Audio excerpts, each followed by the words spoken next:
सब मुसलमान दोस्तों को अस्सलाम वालेकुम।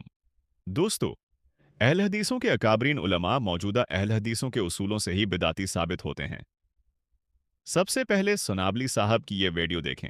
अगर किसी से कोई अमल साबित भी हो जाए बिदअत का, चाहे बिदअत तो यानी कि कुफ्र का, अगर कुफ्र का भी अमल किसी से साबित हो जाता है, हम उसकी तकफीर नहीं करते।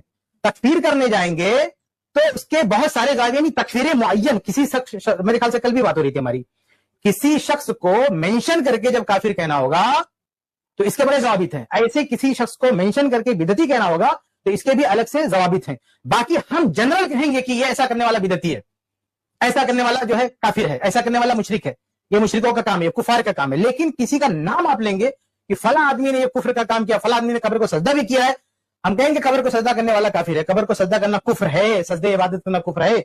लेकिन जब किसी आदमी को पकड़ के लाएंगे कि वो ऐसा कर रहा है, हम उसको मेंशन करके काफिर नहीं बोलेंगे, उसके बहुत सारे जवाबित है। ऐसे बिदअत का मसला है, एक आदमी बिदअत, किसी अमल की बात आएगी तो हम कहेंगे ये बिदअत है, ऐसा करने वाला बिदअती है।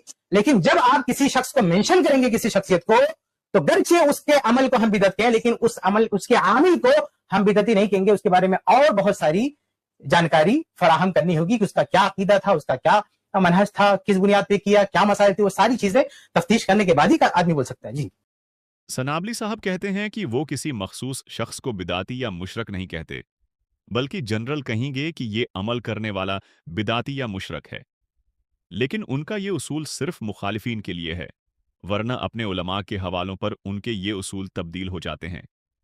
ये मौजूदा अंगूठा छाप अहल हदीस 15 शाबान की फजीलत और इबादत को बिदात समझते हैं, तो हम भी उनसे यही कहते हैं कि आप किसी शख्स को माइन किए बना ये एतराफ़ कर लें कि 15 शाबान की इबादत और फजीलत को सही समझने वाले अहल हदीस बिदाती हैं।